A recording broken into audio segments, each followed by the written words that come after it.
if it isn't my old buddy Daredevil. Hope you aren't still angry over me killing your gal pal, Elektra.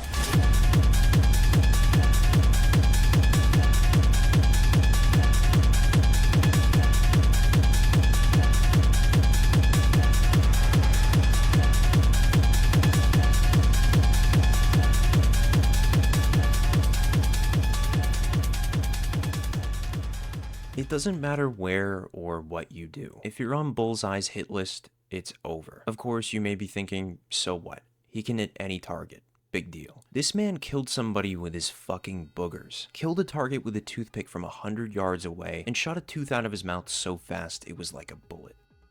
Just because he could. It's not like he has a mutant power either that allows him to never miss with any object. This is literally just something he can do. It'd be a beautiful thing to behold if it weren't so grotesque in the way he uses his natural talent. Because trust me, it'd be harder to list the things he hasn't done, simply because of how insane Bullseye is. For crying out loud, there was a time Bullseye was once hired by the Kingpin to kill the Punisher, right? Now, any other assassin would maybe track him down and try to kill him in some practical manner. Maybe snipe him from afar, or track down one of his many safe houses and blow it sky high. But what does Bullseye do? He treats this task like he's making art. He's so meticulous, so methodical in every way he goes about bringing the end to Frank Castle. He takes time to study Castle. He eats what he eats. He sleeps where he slept. He uses the same shampoo he uses. To the point he goes to the suburbs, pretends to be a loving father and husband to a family he kidnapped, and kills them the same way Castle's family was killed, with the family fully and dreadfully aware they were on track to meeting their maker. Can you just imagine that for a second? You're eating breakfast with your family one day. Maybe your dad went out to walk the dog or something, and then bam! Some dude waltzes into your home acting like he's your father, all the while holding a gun to your head. All to just be an experiment to understand Frank Castle, a person you've never even met in your whole life. It's horrifying. It's deplorable. It's sadistic, plain and simple, and just one of the many infinite reasons he's a monster through and through. Bullseye is an envious, soulless, remorseless monster that I feel like is sorely underrated and completely undervalued. So if you feel like it, let's get down to the bottom of Bullseye together and allow me to explain to you why I think he's perhaps the most sadistic villain in Marvel Comics.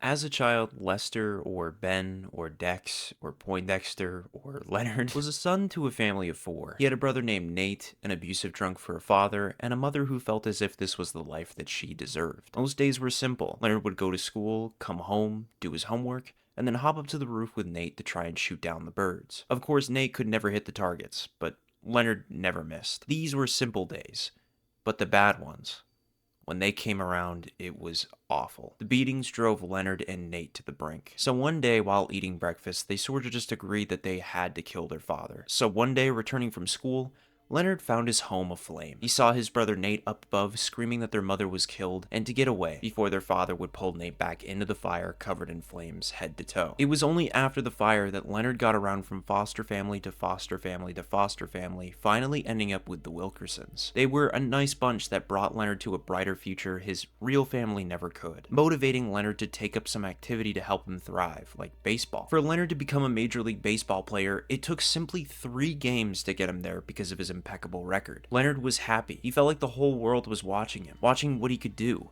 and he fucking loved it. But as he kept getting the opposing team to strike out over and over with little to no challenge, after a while, as much as Leonard got bored, so did the audience. But his foster father was there at every game to support Leonard, shedding tears of joy for his son, never growing tired of his adopted son's talent, proud of the man Leonard had gone on to become. But in all that glory, now dissipating as fast as it arrived, and with no one able to stand against Leonard's pitch, Leonard thought about spicing things up after being convinced to keep pitching by his coach despite asking to be benched himself, throwing the ball so hard and so fast that he killed the batter instantly, scarring hundreds of people watching on. All the while, Leonard had a smile from ear to ear, saying in that moment of pure bliss, "Bullseye."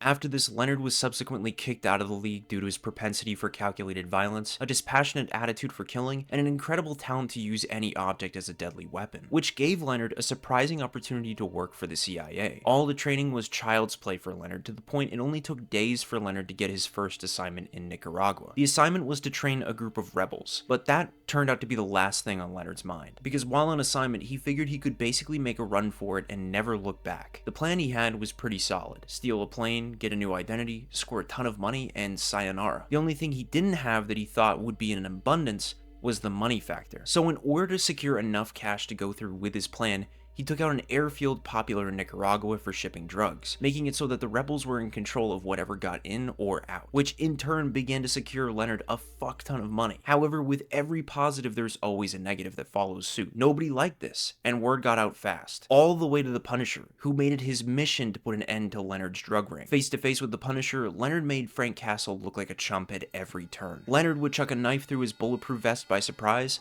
so Frank would throw a grenade in response, only for Leonard to match his ferocity and skill by launching a toothpick right where the pin would release and throw the grenade right back to Castle. Frank, nearly dying, would attempt to fire his rifle at Leonard, so Leonard would throw a knife into the barrel of Frank's rifle, mocking the Punisher by screaming to him, asking if this is the best he can do, even using mud on the ground to paint a bullseye on his forehead. However, before the fight could continue, the DEA got in the middle of things and put Leonard into federal custody, where he landed a job in the NSA, which he also managed to wiggle out of as well and hop on a train all the way back to New York to become a supervillain and make a big and bold name for himself: Bullseye. And Bullseye hit the town like a bomb, starting off with a series of high-profile jobs by going to the homes and offices of incredibly rich people and throwing paper airplanes at them with a message stating, "Pay me $100,000 or I will kill you," signed Bullseye. These bloody murders set as an example of what happens if you don't pay Bullseye, and the total blatant disregard for getting caught by incompetent law enforcement. The presses seek out Bullseye along with Daredevil. Understanding that Bullseye is a character that craves publicity, Daredevil lets himself get caught so to put an end to his carnage, engaging in a well-televised event named by Bullseye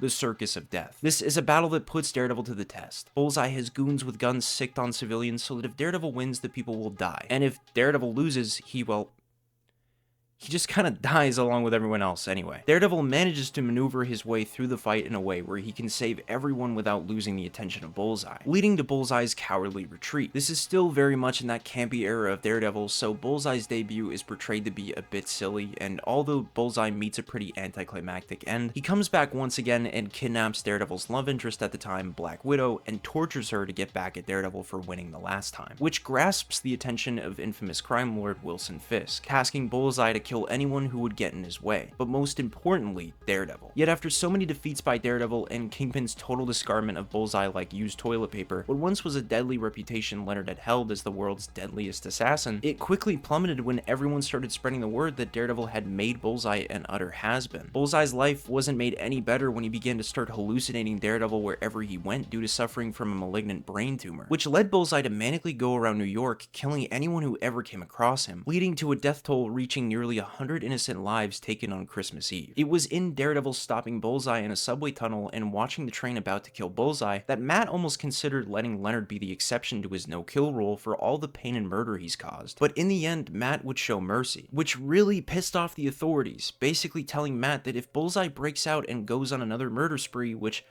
you know, let's face it, that's bound to happen no matter what you do in these comics, the blood won't be on Bullseye's hands, but Daredevil's. It's while in prison, recuperating, and word continuing to go around that Bullseye is nothing but a schmuck, that Bullseye meticulously plans his escape, and digs deep on finding out who Daredevil really is. It gets to a point that Leonard locks himself inside of a room for a week, connecting dots and using various files on the incidents he's caused. That Bullseye pays close attention to how much Matt and Daredevil look exactly the same, how they sound the same, how they have the same mannerisms, convinced that they're the same person. So to test out if they are the same person, Bullseye sets out to kill someone Daredevil holds dear to get sweet revenge: Elektra. What I find incredibly interesting is that upon Bullseye killing Elektra, he describes himself in that moment to be completely obsessed with her. He couldn't think about anything else other than killing her. Whether he knew she was important to Daredevil at the time, and if it was the motivator, he's unsure of, but the feeling he got stabbing Elektra through the chest could be described as nothing less of euphoric. In that moment, he killed the newest, deadliest assassin in the world, and someone possibly very close to Daredevil or Matt, and felt like he was back on top again. But that moment was fleeting. Not soon after would Daredevil hunt down Bullseye like a bat out of hell, beating the holy hell out of Bullseye till they'd find each other hanging precariously off of a power line, with Daredevil holding onto Bullseye dangling over a, let's say, 3-story drop. Bullseye's laughing at Daredevil inside and out, practically saying, "I won. I killed your girl, and you can't kill me, man. You're a superhero. You saved me. You don't have the guts to kill me." Only Daredevil's like, "Yeah, I don't care."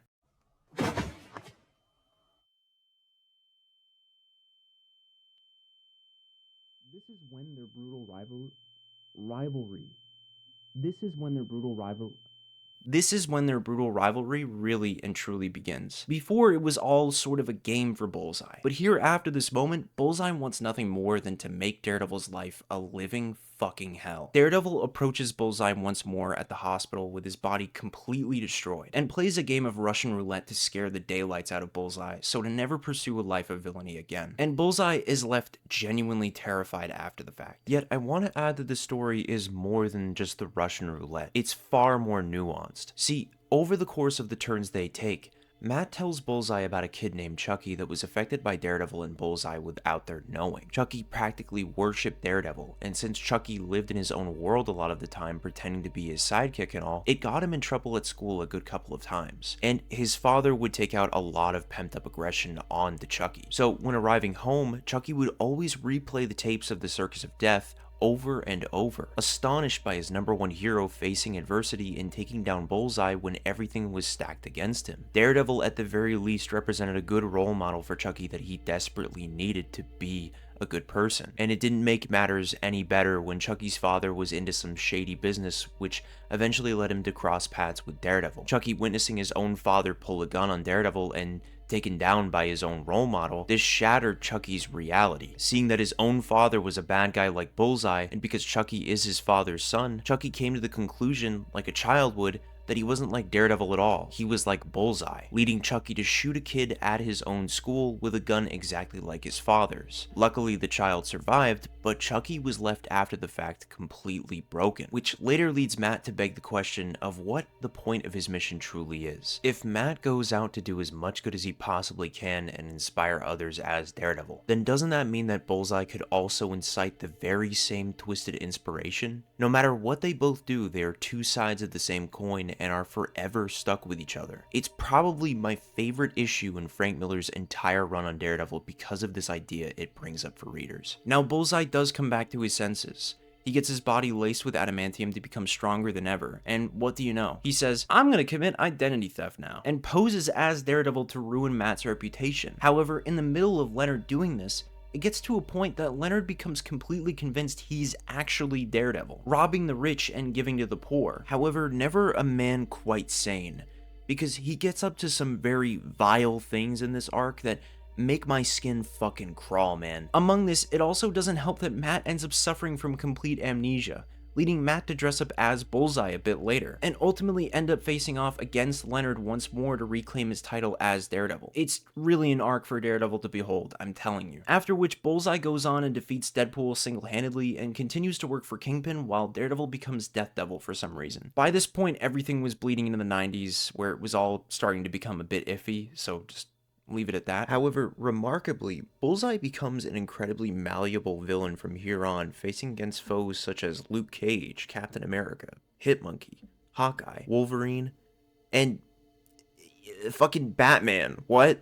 There's something I really have to take a moment to admire about that though. Bullseye at this point has achieved a level that not many villains can climb. Bullseye started out as this campy villain not meant to be taken seriously whatsoever. And now whenever he appears, you just know some shit's gonna go down. When Bullseye shows up in another person's comic, you best believe he's gonna do anything to make it personal so that he's remembered by them. After all, Bullseye is an attention seeker when all is said and done. Yet no amount of misery he deals out to other heroes ever comes close to giving him that feeling of satisfaction, like when he torments Daredevil. Because it's in Kevin Smith's Daredevil run where I believe Bullseye commits his most heinous act onto Daredevil. The one that keeps him oh so warm at night. just thinking about it. To simply see his rival so utterly helpless and defeated. Basically, to sum it up very briefly for you, Mysterio was dying of cancer and looking to pull off his magnum opus. So he hired Bullseye to kidnap a baby from St. Maggie's church to torment Daredevil. He does this just because. But in the middle of the operation, Bullseye kills Karen Page in front of Daredevil. Now imagine your girlfriend was just brutally murdered in front of you, and the killer managed to get away. You're forced to swallow all that pain and learn to move on. You find a new love, but then your secret identity gets revealed,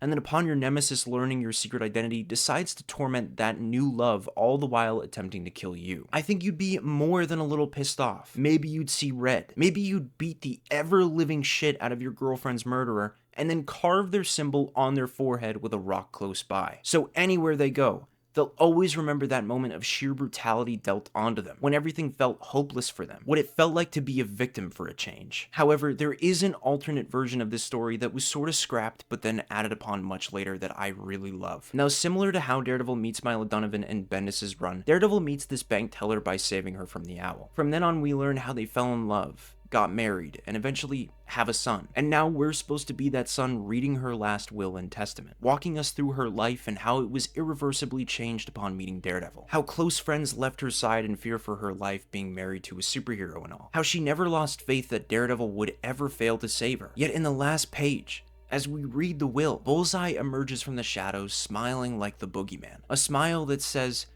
"You weren't what I was expecting, but you'll do." And it's left up in the air what horror Bullseye brought upon the innocent woman. But it recontextualizes the entire story. Where you once believed you were the son reading this, it turns out you're actually Matt Murdock reading your wife's will, and finding out through reading it how you not only were the cause of her death in some way, but you were also going to have a child as well. Just imagine that level of sheer despair, folks. Jesus. From here, Bullseye goes on to kill loads of innocents with the task of killing the Punisher, which doesn't turn out well in his favor, securing him a spot in the Thunderbolts led by the psychotic lunatic known as Norman Osborn, aka the Green Goblin. I think we all know that by now. Going on missions with other villains that may or may not lead to their own horrific demise. Only, Bullseye lives through all of them, and not only that, upon Norman Osborn being appointed head of S.H.I.E.L.D. and leader of the Avengers by taking down the Skrulls and all that stuff, Norman selects key villains to dress up as heroes the public knows and loves, like Wolverine's evil son Dakin to dress up as Wolverine, Matt Gargan at the time Venom to pose as Spidey, and Bullseye to pose as Hawkeye. Yeah, you could say that Bullseye loves dressing up as heroes and discrediting their names. The guy does it so much. It's while in Norman Osborn's Dark Avengers that he takes on jobs set by Norman, like bombing a building with 107 innocent people inside, or killing the Sentry's wife, for instance. This moment is so guttural to read. It was one of those viscerally terrifying moments in a story where you have hope that the wife will be saved, where there are moments of pause for buildup, as if the Sentry will arrive in time. Only he never does. And it's how Bullseye taunts the Sentry's wife before killing her that gets me every time I read this moment. Now, despite Bullseye's gig working for Norman Osborn's Dark Avengers really doing wonders for him, basically allowing him to kill anyone he wants as Bullseye and then slip back into his heroic Hawkeye persona, if you could even call it that, this job inevitably crumbles due to Norman Osborn unable to contain his inner goblin, which in turn gets the Dark Avengers dismantled. Exposed and subsequently locked away, now on the way to Rikers Island to serve out several life sentences, Bullseye manages to escape by faking his death to kill guards that were ill-equipped to take him on, in which Bullseye makes a beeline to a place called Shadowland, which housed an evil, possessed Daredevil newly appointed as the leader of the ninja cult known as the Hand. That's a lot to take in, I know, but it'll all get explained when I make a 2-hour-long Daredevil history video in the near future. Now, Bullseye shows up to Shadowland, and he's like, "Fuck you, Daredevil, I hate you, I'm gonna kill you now." And Daredevil's like, "Yeah? Well, I'll do you one better." Bullseye goes, "Oh yeah? What would that be?" Daredevil says, "Oh, I'll just fucking kill you."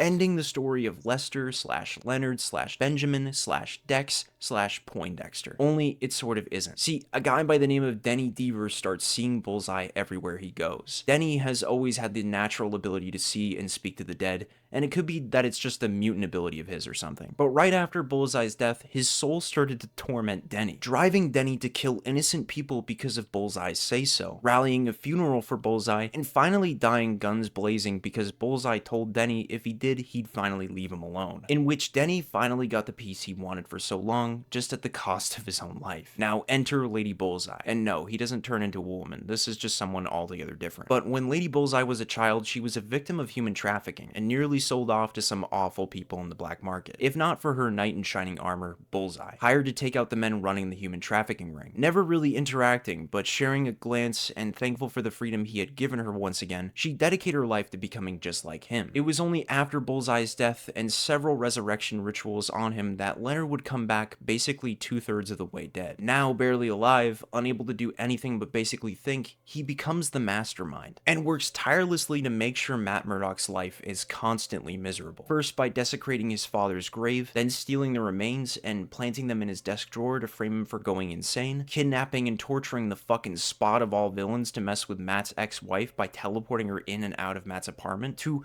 basically remind him of the love he lost and will never have again, and then make several groups of homeless people go through the same accident Matt went through to get his powers, so to create the ultimate warrior with the abilities of Daredevil while keeping his sight. This warrior is named Ikari, and he literally beats Daredevil within an inch of his life, to the point the man without fear feels fear. Matt constantly looks over his shoulder, terrified of Bullseye's ultimate warrior, and it takes everything he has to defeat Ikari along with Lady Bullseye, to the point that Bullseye essentially loses to his own hubris, after accidentally becoming exposed to the chemicals he used on all those innocent people to create Ikari. In turn, Bullseye loses all of his senses, which he rightfully deserves. But the Hand, an all-encompassing assassin cult, with pillars of power all around the world, felt like Bullseye could still be of use to them, because of his particular set of skills after all. So they used several rituals to bring him back to tip-top condition. Yet how did Bullseye repay them though, you may ask? By killing their leader and going off the radar to go back to a life as a freelance assassin. From here, there's a brief miniseries about Bullseye's return to form, taking jobs and taking names, ending off with a line that made me think to try and make this video again. I say again because I made an entire Bullseye video twice years ago,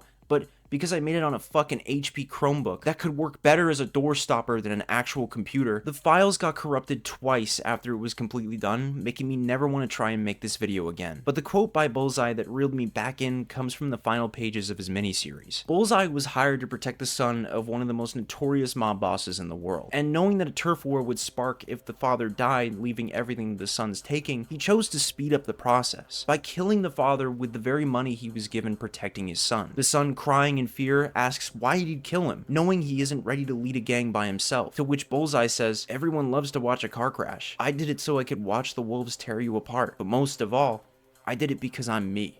And sometimes, I like to see people suffer." Such a genuinely perfect line that completely sums up the entirety of Bullseye as a character. After which, Bullseye would be relegated to a few brief cameos as part of a group of villains hired to destroy Hell's Kitchen, until his apprehension led him into his most up-to-date arc, where he had been imprisoned under Rikers Island to be experimented on. Under the orders of Mayor Wilson Fisk, Bullseye would be cloned over and over again till he could have a cloned version of Bullseye that'd be more obedient and less insane as a reliable asset to his cause. And as most things go with villains in prisons, it eventually goes horribly wrong, leading into Bullseye killing all the people that had experimented on him, freeing his clones, and deciding while he was at it, he was going to go on a mass killing spree in New York for 8 days straight. Yet this little clone arc doesn't last long. See, because within this story, Bullseye has grown more insane than usual. He's convinced that an angel has been sent down by God to give him the task of becoming the greatest assassin in the world. Bullseye, fully invested, teams with his clones to succeed. But it's through Bullseye's twisted games and Elektra basically saying that if he were really this almighty God-sent assassin, he wouldn't need clones to do a job he can do himself, leading Leonard to questioning if he was really the real Bullseye or not in the first place. Through the professional gaslighting from Elektra, Bullseye kills each of his own clones, and it's in that moment that Daredevil swoops in and dispatches him, which brings us up to date with everything Bullseye, with him now as a social media influencer, and teaming together with the devious, corrupt, nefarious, and vicious degenerate Spider-Girl. This girl is fucking evil, bro. Bullseye taught her to punch people's teeth out and use them as brass knuckles. What? However, there is that one story involving Bullseye and the Punisher I still have to bring up. I haven't really brought it up because it takes place in an entirely separate continuity from the Marvel line, called Punisher Max. See, in Punisher Max, it takes place in a world where there aren't really any superheroes, set in this extremely grounded world where only the Punisher is the main hero, if you could even call him that. And every story featured through Punisher Max takes place from the Vietnam War to the early 2000s. In this story, it's the final years of Frank Castle's life. He's old. He's tired. he's old. He's become a living legend, and no one has the guts to stand up to him. So this new guy on the block known as Wilson Fisk gets the idea to make up this fictional mob boss called the Kingpin, pooling all of the mafia's resources and families to work for this quote-unquote Kingpin, so that while the mafia does their work, the Punisher will be too distracted going after this Kingpin to disrupt everything else they've got going on. This all comes to a head with Wilson Fisk dispatching the main heads of the mafia and actually becoming the infamous Kingpin in the process. However, the Punisher is still after the Kingpin despite him now living in an ivory tower with guards galore. So the Kingpin gets the idea to hire the best assassin in the world, Bullseye. Bullseye's introduction is pretty funny to say the least, because when we meet him, he's already on a contract to kill this corrupt businessman, literally showing up with no clothes on. He basically arrives proposing the idea that if the businessman can pay him more than his contractor paid him, he'll just let him go free. Of course, we all know he's just playing with his food. However, Bullseye begins to start farting up a storm, leading the whole discussion into the bathroom with him doing his business, till he uses the opportunity to kill everyone in the bathroom and finally his target, because Bullseye never quits on a job. Ever. After which he gets a call for a hit on Frank Castle, agreeing to do the job so long as his rate is triple. Throughout his time in the story, he really displays himself as this loose cannon, this wild card that could slip off the handle at any second. But he isn't really crazy, he just wants others to believe he is. If anything, he's just in his own world and everyone else is just living in it to him. He doesn't see people as people either, more like puppets with strings that could be cut at any given moment, showing little regard for anyone's life including his own. Because on the job, he really freaks out some of Kingpin's men, making them drive him all over New York to get a lay of the land so he can feel what Frank feels for New York. He even chooses to live in one of Frank Castle's old bunkers to study how he went about his everyday life. He tracks down some of his old friends and tortures them to understand his character and his background. And finally, he kidnaps 4 families and subjects them to the same horrific acts that were dealt out to Frank Castle's family to feel what Frank felt on that fateful day. It really and truly is gut-wrenching to read. Watching this family come to terms with the fact that they are going to die, yeah, you really have to read this story for yourself, because even right now, how I'm summarizing it, I feel like I'm doing it a disservice. Since in the end, once Bullseye finishes isolating himself for a week from all human interaction to really absorb everything and understand Frank, when he finally strikes, we get a few brief but funny moments between the pair. It's brutal, but at times a bit funny as well, because it's interesting to see Frank, this cold and calculated guy, take on this dude who will use his own vomit to kill him. The way his face is drawn in these instances pretty much says it all, ending the fight with Bullseye whispering the last words Frank ever said to his wife before dying, breaking Frank's soul and completing his mission in taking out the Punisher, after which Bullseye falls into a coma with Frank the one to shoot him much later on in the story. It's only much later throughout Frank's story getting fleshed out, we see that Frank never loved his family. He was adrift after coming back home from the war, and was looking for another one the whole time he was back. His family tried everything to connect with him, and Frank certainly tried himself, but it was like mashing puzzle pieces together that were never meant to fit at all. So many days and nights hearing his wife crying at his bedside, and so many days and nights adrift waiting for something to happen. Frank took his family to the park on that fateful day, where he told his wife that he wanted a divorce and that he made his peace with leaving their lives for good. The last thing Frank had ever said to his family was that he didn't love them anymore. And in that very moment, they were killed right in front of him. You're meant to believe that Frank became the Punisher that day, using his family's death as the reason to erase all crime. But in truth, Frank was always the Punisher deep down. His family's death was just an excuse he could use to justify his actions every second of the day. He was just waiting for something to set him off, and his family was just that. So when Bullseye brought that reality back to the forefront, it crushed Frank so hard because by that point, he could barely remember that day anymore. Remember, it took Bullseye just a few words to totally destroy the Punisher's psyche. I low-key kind of turned the tail end of this video into a Punisher analysis video for a second, but Jason Aaron's Punisher Max is really just that good, I'm telling you. But with that, I just want to make a final request to Marvel to add Bullseye into Marvel Rivals. I know that he's definitely going to be added very later down the road, and certainly after Daredevil's inclusion, obviously. But trust that I think about his playset almost every day. Almost as much as his haunting boss fight in the Punisher video game from when I was a kid. Look at this dude's haunting and piercing blue eyes.